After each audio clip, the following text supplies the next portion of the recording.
balance for it. Like, I'm 100% like aware. I know when I went too far with things, like, and it's like shameful. It's like, really, Marina, like that was ridiculous. So like, for example, the Caitlyn thing, like when the play was over and everyone was like, that was obvious that my emotions of us losing and losing and losing, and then she's like low-key punking our team on top of it. Like, that was too far. You guys missed that one? Oh, you guys are just dumb? Can I say that? Yeah, you guys are just dumb. You are watching what accountability looks like when it arrives after the damage is already done.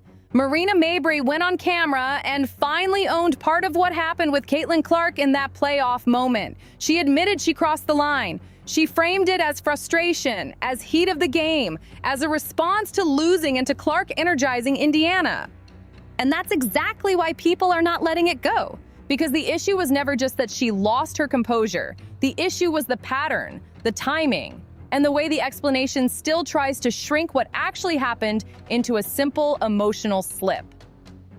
Go back to September 2024, Fever versus Sun, playoff basketball with everything tight and tense. Caitlin Clark going for the ball, barely touches Marina Mabrey.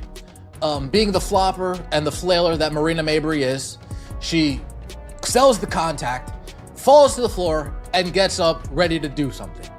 So you know from this day forward, Marina Mabrey's been plotting to get back at Caitlin Clark. Oh yeah, folks, we don't forget. Been plotting to get back at Caitlin Clark. And then Marina Mabrey had her opportunity and she sees it. Let's rewind to September. Early in the sequence, there's a loose ball moment where the contact is minimal, routine stuff. Mabrey reacts like it's a major hit, hits the floor, springs up, and the temperature changes. That's the first tell.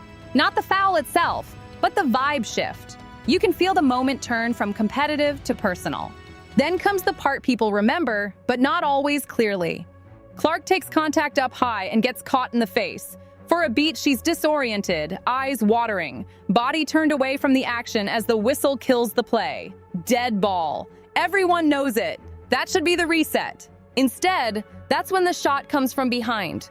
A full body bump into a player who is not engaged in live play anymore. And what makes it look even worse on replay is that another Connecticut player, Tina Charles, is right there in position like the same message is already being sent. Watch when Caitlin Clark is trying to create some space. It looked like she just got hit in the eye there. Ooh, and Marina Mabrey, I missed that one, Idona. Oh, I missed that one too. You guys missed that one? Oh, you guys are just dumb? Can I say that? Yeah, you guys are just dumb. Watch when Caitlin Clark is trying to create some space. It looked like she just got hit in the eye there. Boom! Ooh, and Marina Mabrey, I missed that one. But you know what I didn't miss? Good old Tina Charles. Marina Mabrey just beat Tina Charles to the spot. Mabrey just delivers it first. So when the arena turns, it isn't soft fans overreacting. It's people recognizing what they just saw. The boos that followed every touch weren't random. They were a verdict. And the reason this late confession lands the way it does is simple. If you truly understood the moment, you wouldn't need 6 months to find the words. Fast forward to January 2025, and suddenly the tone changes. Marina Mabrey sits down for an interview, and for the first time, she speaks on that Caitlin Clark moment directly. She says she knows when she goes too far. She labels the shove shameful. On the surface, that sounds like growth. But then she explains it, and the explanation tells you more than the apology ever could. Everyone's booing us, like it feels like shit. We end up losing by like 25, and it's like, Marina, that's your fault, buddy. Like, damn, get it in back. No wonder why everybody hates Caitlin Clark.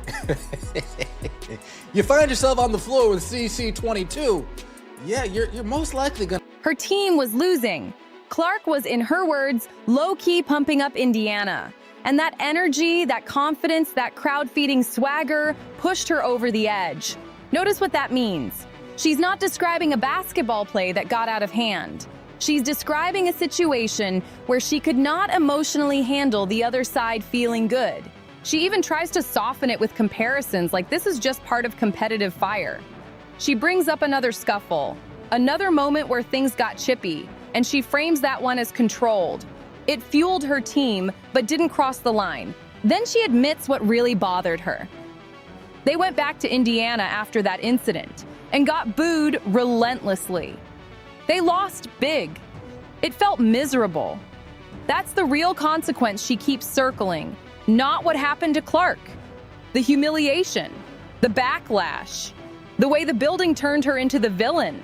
And yes, that is cause and effect, but it is also a tell, because if your main takeaway is how bad it felt to be booed and blown out, you are still centering yourself in a moment that was never supposed to be about you. And there's another layer that makes the "I just got emotional because we were losing" line feel incomplete. This is not a one-off. This is a pattern. Mabrey has had multiple moments over the years where frustration turns into something extra, where physicality shifts from tough to reckless. Fans remember the sequence where she looked like she was about to swing on Alyssa Thomas, and other players stepped in before it became a headline. That is not playoff intensity. That is a temperament issue showing up when the game stops going your way. So when she says the Clark shove was about losing and emotions, it lands like half the truth. The other half is that some players treat Caitlin Clark like a special kind of target. And the reaction online exposed it. People pointed out how many defended that play specifically because it happened to Clark. Others said she's only saying this now because her name is toxic in Indiana, and that read is hard to dismiss. Because in Gainbridge, that shove didn't exist in a vacuum. It became the symbol of a full season of veterans testing a rookie, sending messages, and getting away with a lot of borderline stuff. Most likely gonna end up getting on the tail end of a few highlight reels. Sorry. So you were losing, you were getting punked, and you said, oh, you know what? Let me just check CC in the back. You know what? I'm not buying it. I'm not buying it, Marina. You wanna know why? Because you have a little bit of a pattern, Marina. You know what I mean? You have a little bit of a pattern doing these types of things. Before we get into the internet's reaction. When you stack it all together, the hip checks, the uncalled contact, the welcome to the league moments, Mabrey's shove stands out because it happened after the whistle, with Clark compromised, and everyone saw it. And here's where her explanation collapses. She frames it like the crowd and momentum got under her skin, like Clark was punking them with energy and bravado. But the tape shows something simpler. Clark takes contact to the face. The play is dead, and then the hit comes anyway. That is not responding to noise. That is responding to losing control, which is why the most brutal summary of her confession is also the most accurate. I was losing, so I took a shot at the other team's best player. And once you say it out loud, it stops sounding like accountability and starts sounding like an admission of exactly what people accused her of in the first place. Connecticut was getting worked. Clark was producing in a playoff environment. And instead of answering with better basketball, Marina Mabrey answered with a cheap shot. That's the part people keep trying to smooth over with euphemisms. Chippy, physical, let them play. But the reality is simple. When the pressure got real and the game started slipping away, the response was not skill, it was spite. Then 6 months later, we get a confession like it's supposed to close the book. And that's why this matters beyond one shove.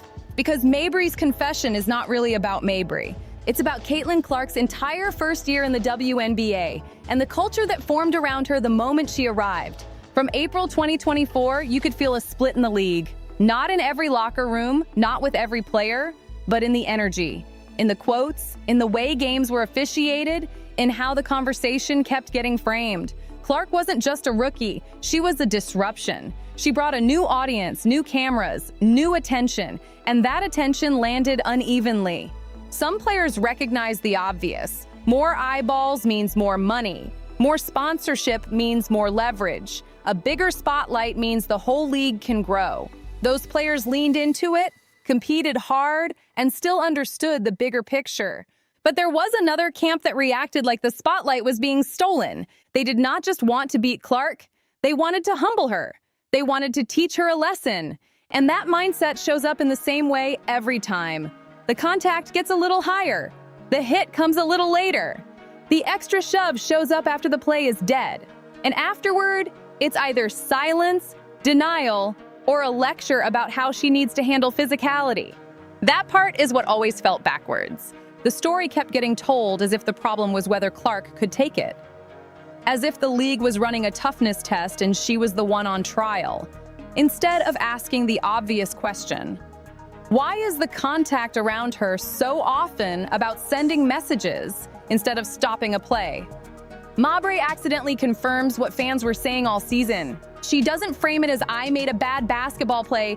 She frames it as emotion, frustration, losing, and Clark hyping her team. That is personal. That is about ego and momentum and feeling like the game is slipping away while the other team is feeding off it. And here's the key point. Emotions about losing do not usually lead to a body check from behind after the whistle. Losing makes players foul hard in live action. Losing makes players reach, grab, bump on a drive. What happened there required a different decision. Funny because so many defended that dirty play just because it was done to Kaylin. Yeah, all the old guard people. Again, us versus them. Whole time, Kaylin's only crime was cooking their team. She's only saying that because her name is a plague in Indiana right now. Damn. Way too late to matter. Someone mentioned to me Marina Mabrey is blaming her reasoning for pushing Caitlin Clark because of the crowd and having for a tough game. Now, this is complete, utter bullshit across the board. I do not buy this one single bit from her. I believe it all had too much to do with Mabrey getting upset when she... A decision to make sure the other player felt it, even when the play was already over. That is why the confession hits the way it does. It doesn't just admit one moment was wrong. It exposes what the entire season looked like from the outside. A rookie becomes the center of gravity, and instead of the league protecting the product, too many people treated her like a problem to be managed. And when a veteran finally says out loud, "Yeah, that was shameful," it doesn't erase the moment. It validates the pattern. Resentment is a quiet thing until the lights get bright and the scoreboard turns against you. Then it shows up as a reach that's a little late, a bump that's a little higher, a decision that has nothing to do with stopping a play and everything to do with sending a message. And that's what makes the coverage around this incident so revealing. When it happened in September, the first wave of takes rushed to normalize it. People framed it as playoff basketball. They said Clark needed to learn it gets physical. They brushed off the outrage as new fans not understanding the game. Some even acted like the reaction was the real problem, not the shove itself. Those takes aged badly because even Marina Mabrey eventually admitted it crossed the line. If the person who did it can call it shameful, then the defense of it was never about truth. It was about protecting a narrative. It was about making sure Caitlin Clark did not get sympathy, did not get protected, and did not get framed as the victim in a league that wanted to keep telling itself it was treating her like everyone else. So where's the accountability from the people who defended it in real time? Where are the voices that were loud in September and quiet in January? Where are the players who co-signed the "she deserved it" energy when the whistle had already killed the play? That silence is the whole story. And it's why the comparison people made online to the old Jordan rules isn't as dramatic as it sounds. The Detroit Pistons built an identity around intimidation. Isaiah Thomas defended it as competitive. Years later, you heard more reflection and more regret, but in the moment, it was always justified as just how we play. That's the echo here. Not that Marina Mabrey is running a full organizational strategy, but that the culture allowed the line to move, allowed personal resentment to disguise itself as physical basketball, allowed targeted moments to be treated like normal intensity until time passed and the PR cost arrived. Which brings us to the uncomfortable part for Marina: free agency. A late confession can be remorse, but it can also be reputation management. And if you're a front office evaluating her, you aren't only watching the highlight. You're asking the questions teams always ask when the game was only playing around and there was nothing. How was CC low-key punking her team? She got injured that game and she tried to walk away and you shoved her after that whistle.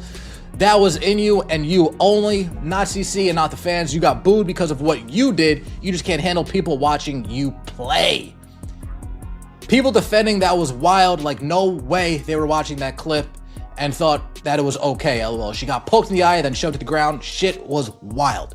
Don't fall for this, people. She has done this multiple times to Kaylin in the rookie season as well. I was losing, so I decided to body check their... Tighten up.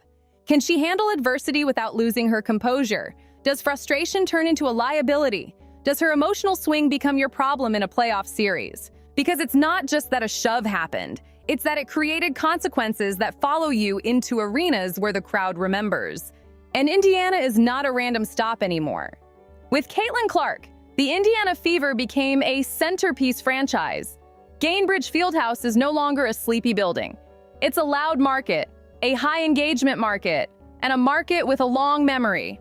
Any team that signs Marina has to understand that walking into that arena is going to be hostile. That matters in a league where a few possessions can flip a series. But bigger than Marina's contract situation is what this exposes about league culture. The WNBA has spent years trying to grow its audience, expand its footprint, and get the attention it deserves. Clark's arrival accelerated all of it. Attendance surged, viewership jumped, interest spiked, and the league suddenly had a mainstream-facing moment it could not manufacture on its own. And yet, the response to how she was treated physically was inadequate. When a player can get contacted to the face, the whistle can stop the action. And then a body check comes anyway without the strongest possible consequence. It tells fans something. It tells players something. It tells everyone watching exactly how flexible the player safety standard can become when the wrong person is on the receiving end. And the media narrative helped. It shifted the focus from the action to the reaction, from whether the play was dangerous to whether the fans were dramatic, from whether the league was protecting its biggest draw to whether that draw needed to toughen up. That's how you get tribal. Old guard versus new eyes. Gatekeeping disguised as basketball purity. A rookie season that should have been celebrated turning into a referendum on who belongs in the space. So does Marina's confession change anything? Not by itself, because real accountability would not stop at, "I lost my emotions." It would name the difference between competitive contact and a dead ball shot from behind. It would acknowledge that the action was dangerous, not just too far. It would recognize the broader context, that Clark dealt with a season's worth of extra contact that rarely got framed honestly.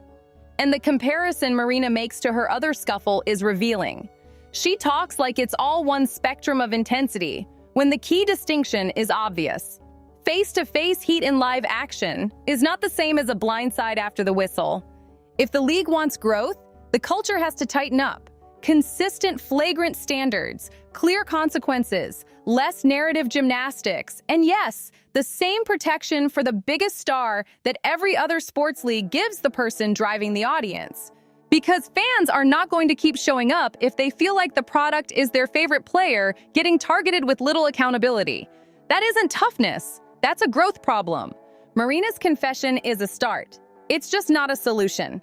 At the end of the day, Marina Mabrey's late apology is not the story. It is the proof. It is proof that what fans saw in real time was real. It was not overreaction. It was not new fans learning the game. It was not just playoff basketball. It was a moment where frustration turned into something reckless, and the league's culture let it pass in the moment, then tried to rewrite it afterward. And that's the danger. Because if the only time accountability shows up is when it becomes inconvenient for the person who did it, then the standard is not player safety. The standard is public relations. Marina calling it shameful 6 months later is easy. The hard part would have been owning it that night. The hard part would have been the league treating it like what it was in the moment. A dead ball cheap shot on a player who had already taken contact to the face. But that did not happen, and that is why this conversation keeps resurfacing. Caitlin Clark's rookie year exposed something the WNBA cannot afford to ignore. When a player becomes the engine of attention, the league has two choices. Protect the product and grow, or let resentment turn games into message-sending contests and watch new fans decide it is not worth it. Clark is not going anywhere. The crowds are not going anywhere. The spotlight is not going anywhere. If veterans keep responding to her success with extra shots, and if officials keep calling it loosely, and if media voices keep waving it off as normal, then the league is choosing short-term ego over long-term growth. And sooner or later, the audience will make its own choice. So here's the real question for Marina, and honestly for the league too. Was it worth it? Was that shove worth becoming a villain in one of the league's most important buildings? Was it worth having to explain yourself months later like you are applying for forgiveness instead of owning what you did when it mattered? Because fans are not asking for perfection. They are asking for honesty. They are asking for consistency. They are asking for the same standard every night, no matter who the jersey says.